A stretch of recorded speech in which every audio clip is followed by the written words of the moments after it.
US లో doctor గా స్థిరపడాలని అనుకుంటున్నారా? అయితే అతి తక్కువ ఖర్చుతో ఎగ్ప్లస్ తో సాకారం చేసుకోండి. రాష్ట్ర వ్యాప్తంగా తీవ్ర సంచలనం రేపుతున్న కాకినాడ జిల్లా సామర్లకోటలో ట్రిపుల్ మర్డర్స్ మిస్టరీ వెనుక అసలు కారణాలు ఏంటి అనేది పూర్తి స్థాయి దర్యాప్తు జరిగిన తర్వాత విశ్లేషించే కోణంలో ఇప్పటికే స్పెషల్ టీమ్స్ కూడా వర్క్ చేస్తున్నాయి. సో దీనిలో భాగంగానే కొంతమంది అనుమానితులను కూడా ఇప్పటికే అదుపులోనికి తీసుకుని విచారణ చేస్తున్నామంటున్నారు పోలీసులు. అయితే ఈ కేసుకు సంబంధించి లేటెస్ట్ అప్డేట్ గురించి అడిగి తెలుసుకుందాం. మనతో పాటు సామర్లకోట సిఐ కృష్ణ భగవాన్ గారు ఉన్నారు. సరే, ఈ కేసు ఇప్పుడు రాష్ట్ర వ్యాప్తంగా సంచలనంగా మారింది. ఈ కేసుకు సంబంధించి ఎన్ని టీమ్స్ వర్క్ చేస్తున్నాయి సార్ దర్యాప్తు? అమ్మా, దీని మీద ఒక 4 టీమ్స్ వర్క్ చేస్తున్నాయమ్మా. Superintendent of police Shri Bindu Madhav IPS for close మానిటరింగ్లో జరుగుతుంది. మీరు తెలిసిందే, అనుకోకుండా మొన్న నైటు భర్త నైట్ వర్కింగ్కి వెళ్ళాడు. తర్వాత వాళ్ళు తలుపులేసి పడుకున్నారు. మళ్ళీ నిన్న మార్నింగ్ వచ్చేసరికి ఫోన్ చేస్తే రెస్పాండ్ అవ్వలేదని చెప్పేసి రోడ్డు మీద ఉన్నటువంటి గేటుకున్న తలుపు డోర్ ఏదైతే ఉందో గేటు పగలగొట్టి లోపలికి వెళ్ళి డోర్ కొడితే తీయలేదు. బ్యాక్ సైడ్కి వెళ్తే ఇంటి లోపల ఇలా బ్లడ్లో ఇలా పడి ఉండడం చూసి ఒక్కసారిగా అతను కూడా అన్కాన్షియస్ స్టేజ్లోకి వెళ్ళిపోవడం, తర్వాత వాళ్ళ బంధువులు రావడం, వారితో కంప్లైంట్ తీసుకుని కేసు కట్టడం చూసాం. తర్వాత 4 టీమ్స్ సపరేట్ అయ్యి దీని మీద టెక్నికల్గాను అక్కడ ఉన్నటువంటి సర్కమ్స్టెన్షియల్ ఎవిడెన్స్ ఇవన్నీ తీసుకుని చేస్తున్నాం. దీనిలో కూడా అప్డేట్స్ ఉన్నాయి. దీని మీద సరైన నేరస్తులను పట్టుకుని మళ్ళీ తెలియజేస్తామని చెప్పేసి తెలియజేస్తున్నాను. మళ్ళీ అదేవిధంగా మన మీడియా సోదరులు కొంతమంది వాళ్ళని అరెస్ట్ చేశారు, వీళ్ళని అరెస్ట్ చేశారు అని చెప్పేసి సీసీ ఫుటేజ్ కూడా ఏవో ఇస్తున్నారు. మా దగ్గర మేము కూడా దానికి సంబంధించిన అనేక రకాలుగా మేము కూడా తీసుకుని మేము మా స్పెషల్ టీమ్స్ ఒకటి చర్చ చేసుకునే కాల్ డీటెయిల్స్ కానీ ఇవన్నీ కూడా సార్ వాళ్ళ మానిటరింగ్లో జరుగుతూ ఉంది. దీనికి సరైన నేరస్తుల్ని పట్టుకుని మేము ముందుంచుతామని చెప్పేసి తెలియజేస్తున్నారు. సార్, మృతురాలి బంధువులు కూడా భర్త పైన అనుమానం వ్యక్తం చేస్తున్నారు. ఆ కోణంలో కూడా ఆయన ఇన్వెస్టిగేషన్ అది కూడా ఇప్పుడు ఆయనకు కూడా పాపం నిన్న చూసిన తర్వాత ఆ సిచ్యువేషన్ చూసిన కానీ కొంచెం అతను అన్కండిషన్ స్టేజ్లో ఉన్నాడు. అతను కూడా హెల్త్ ఇష్యూస్ కొన్ని ఉంటాయి.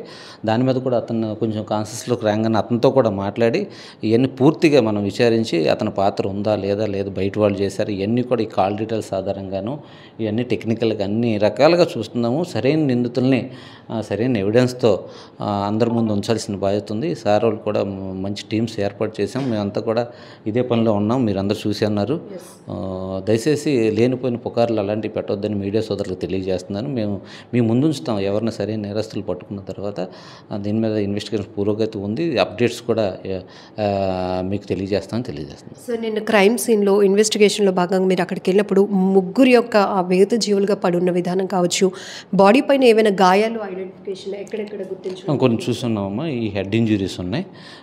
ఇవన్నీ కూడా హెడ్ ఇంజురీస్ ఉన్నాయి. హాస్పిటల్లో పిఎం కూడా జరిగింది కాబట్టి వీటన్నిటిని మ్యాచ్ చేసుకుని అన్నీ ముందుకెళ్తున్నాము. సార్, ఇప్పటికే అంటే టెక్నికల్ ఎవిడెన్స్ బేస్ చేసుకొని అనుమానితుల్ని అదుపులోనికి తీసుకున్నామంటున్నారు. సో కాల్ డేటా బేస్ అవును, ఈ కాల్ డీటెయిల్స్ ఇవన్నీ కూడా ఇప్పుడు వెరిఫై చేస్తున్నాము ఇప్పుడు ప్రెజెంట్. సరే, ఇలాంటి అంటే హత్యలు జరిగినప్పుడు కాస్త ఆ ప్రాంతంలోనే కాదు రాష్ట్ర వ్యాప్తంగా కూడా ఒక సంచలనంగా మారే అవకాశం ఉంటుంది. కానీ ఇలాంటి దారుణ ఘటనలు ఆగాలి అంటే పూర్తి స్థాయి దర్యాప్తులోనే ఆ వివరాలు తెలిసే అవకాశం ఉంది. కానీ మిస్గైడ్ అవుతున్న పరిస్థితిలో మీరు స్ట్రైట్గా ఎలాంటి మెసేజ్? ఇప్పుడు ఇందులో మిస్గైడ్ అయ్యే ఆలోచన వేరే విధానం అంటూ ఏమి ఉండదమ్మా. దీనిలో క్లియర్ కట్గా ఈ ఎవిడెన్స్లు ఇవన్నీ వచ్చిన తర్వాత మనం ఫైనలైజ్ చేస్తాం. అందరూ ఎవరు కంగారు పడాల్సిన విషయం ఏమి ఉండదు ఇందులో. దయచేసి కాకపోతే ఈ ఫేక్ న్యూస్లు ఇది అలాగూ పట్టుకేసుకున్నారు, రిమాండ్ చూపించేసారు, ఇవన్నీ ప్రజలందరికీ తెలియపరిచి మీడియా సమక్షంలో అందరికీ తెలియజేసిన తర్వాత ఈ వాస్తవాన్ని మేము అందరి ముందు ప్రజల ముందు ఉంచిన తర్వాతే చేయడానికి ముందుకు వెళ్తున్నామని చెప్పేసి తెలియజేస్తున్నాం. ఈ సామర్లకోటలో ట్రిపుల్ మర్డర్కి సంబంధించి కేసు వేగవంతంగా దర్యాప్తు కొనసాగుతుంది. దీనికి సంబంధించి డిఎస్పీ గారి ఆధ్వర్యంలో స్పెషల్ బృందాలు, ప్రత్యేక బృందాలు కూడా ఇప్పటికే ఎస్పీ గారి ఆధ్వర్యంలో ప్రత్యేక బృందాలు కూడా విచారణ కొనసాగిస్తున్నాయి. ఇప్పటికే కొంతమందిని అంటే టెక్నికల్ ఎవిడెన్స్ బేస్ చేసుకొని కాల్ డేటాస్ ఆధారంగా కొంతమంది అనుమానితులను అదుపులోనికి తీసుకుని వారిని కూడా విచారణ కొనసాగిస్తున్నాం. కానీ ఇప్పటికీ ఈ మిస్టరీ అయితే ఇంకా వేడలేదు. దీనిపైన ఎలాంటి అపోహలు వద్దు, తప్పుడు వార్తలు కూడా ప్రసారం చేసి ఎవరిని మిస్లీడ్ చేయొద్దు. పూర్తి స్థాయిలో పోలీసుల ద్వారానే ఇన్వెస్టిగేషన్కి సంబంధించినటువంటి పూర్తి వివరాలు ఇవ్వటం కూడా జరుగుతుంది మీడియా ముఖంగా అంటూ సిఏ గారు చెప్తున్నారు.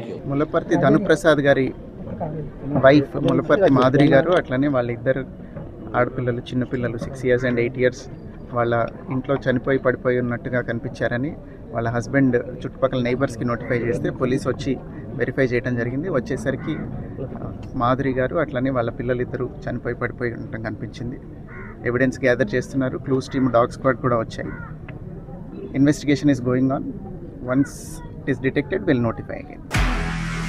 నిజంగా ప్రస్తుతం ఉన్నటువంటి సమాజం దేనికి ప్రయారిటీ ఇస్తుంది? ఆర్థిక సంబంధాల చుట్టూ మాత్రమే తిరుగుతుంది. మళ్ళీ ఎన్నికలంగానే చాలా విరక్తి కలుగుతాం.